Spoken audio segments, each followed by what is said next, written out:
নমস্কার, জয় শ্রীকৃষ্ণ, জয় কালী। আমি অ্যাস্ট্রোলজার পরিমল।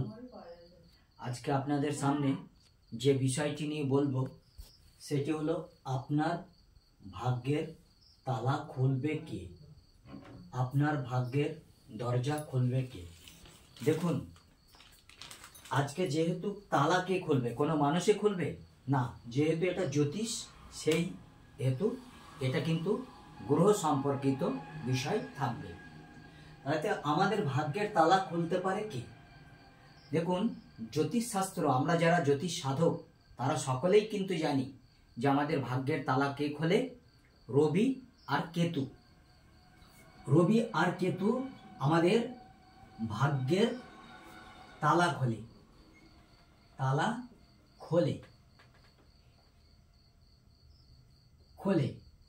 আচ্ছা বলুন তো, ভাগ্যের তালা খোলা মানে কি দরজা খোলা? আমি বলবো না, কারণ আমি একটা তালা খুলে দিলাম, আমি দরজা খুললাম না, আমার একটা বন্ধু এসে সেই দরজাটা খুললো। তাহলে ভাগ্যের দরজা কিন্তু খোলার ব্যাপারটা অন্যজনের কাছে। তা সে কে? রাহু আমাদের ভাগ্যের দরজা খোলে। রাহু আমাদের ভাগ্যের দরজা খোলে। এবার কেমন ভাবে খোলে? আমাদের জন্মছকে যদি কেতু লগ্নের তৃতীয় হাউসে থাকে, ষষ্ঠ, দশম এবং একাদশে থাকে, তাহলে কিন্তু একটা অতি উত্তম পজিশন থাকে কেতুর বিষয়ে। আর আমাদের রবি ভাগ্য অর্থাৎ নবম ভাব, দশম ভাব এবং একাদশ ভাবে কিন্তু কারক হয়ে থাকে। অতএব রবি যদি ভাগ্য স্থান, নবম স্থান, দশম স্থান এবং একাদশ স্থানে থাকে, তাহলে কিন্তু আমাদের হামেশাই কিন্তু ভাগ্যের তালা খুলতে পারে। এই ক্ষেত্রে আপনারা কেতুর ক্যাটসাই এবং রবির চুনি ধারণ করলে কিন্তু আপনাদের ভাগ্যের তালা খুলতে পারে। এবারে আসি রাহুতে। রাহু 3, 6, 10, 11 এই উপচয় ভাবে কিন্তু রাহু কিন্তু আমাদের বিশিষ্ট ফল দান করতে পারে, যেটা হচ্ছে ভাগ্যের দরজা খুলতে পারে। তাহলে আপনারা যদি আমার কথা শুনে রবির চুনি, কেতুর ক্যাটসাই এবং রাহুর গোমেদ পড়েন, তাহলে কি হবে জানেন? তাহলে হবে দুধ আর আনারস খাওয়া। কারণ আমার কথা শুনে আপনারা কখনোই চুনি, ক্যাটসাই আর গোমেদ পরিধান করবেন না। এতে কি হবে? এতে এই ক্যাটসাই এবং গোমেদ পরিধান করলে আপনার চারিত্রিক দোষ চলে আসতে পারে। এমনই চারিত্রিক দোষ, যে দোষ হয়তো দেখা যাবে সেই কাকিমার কাপড় ধরে টানার মতো।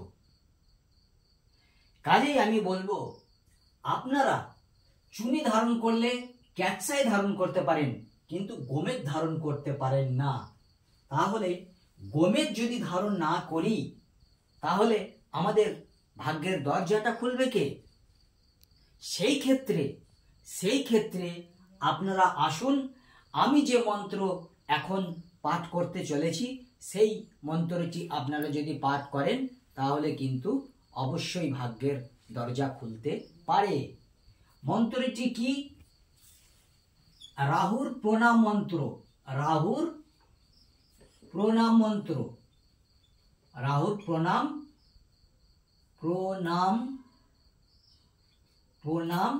মন্ত্র।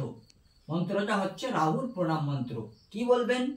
আপনারা বুধবারের দিনকে সকালে স্নান করে 10টার মধ্যে আপনারা বসলেন, বসে আসন দিয়ে বসে উত্তর দিকে অথবা পূর্ব দিকে মুখ করে বসে এই জপটি করতে থাকলেন। অর্ধকায়াং মহাঘরং চন্দ্রাদিত্য বিমর্দকম সিংহি কায়া সুতং রুদ্রং তং রাহুং প্রণমাম্যহম। এই মন্ত্রটি আপনারা 3 বার পাঠ করবেন। কবার পাঠ করবেন? 3 বার।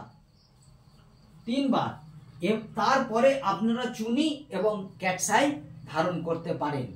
চুনি এবং ক্যাটসাই একত্রে ধারণ করা যায়, কিন্তু সঙ্গে রাহুর গোমেদ পরিধান করবেন না। যাই হোক, বুধবারটি কেন বললাম? কারণ রাহু হলো আমাদের জন্মছকে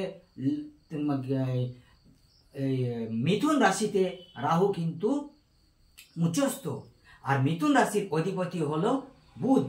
এই জন্যই আমি বলছি বুধবারের দিনকে আপনারা এই জপটি করবেন, অবশ্যই করবেন। আপনারা এই জপেই দেখবেন আপনাদের ভাগ্যের তালা খুলে যাবে, ভাগ্যের দরজাও খুলে যাবে। যাই হোক, আর আমি বিশেষ কিছু বলবো না, আজ এই পর্যন্তই। আমার একটি ইউটিউব চ্যানেল আছে পরিমল মণ্ডল, তাছাড়া ফেসবুকে আপনারা আসুন, জ্যোতিষ জ্ঞান আপনারা সার্চ করবেন, জ্যোতিষ জ্ঞান। আর নর্মাল ফেসবুকে আমি বেশিক্ষণ ভিডিও আমার যাচ্ছে না, কারণ ওটা এখন রিলস ভিডিও হয়ে গেছে। এই জন্য আপনারা জ্যোতিষ জ্ঞান পেজে আসুন, আমার প্রোগ্রাম আপনারা দেখতে পাবেন। যাই হোক, আমার জন্য হৃদয় থেকে একটা লাইক দেবেন, আমার ভিডিও শেয়ার করবেন, আমাকে কমেন্ট করে জানাবেন আমি ঠিক বললাম কি বেঠিক বললাম। তাছাড়া আমার চ্যানেলটা সাবস্ক্রাইব করে রাখবেন, তাকে নতুন ভিডিও আপনার কাছে সময়ে পৌঁছে যায়। নমস্কার, ভালো থাকবেন, আমাকে আশীর্বাদ দেবেন। জয় গুরু।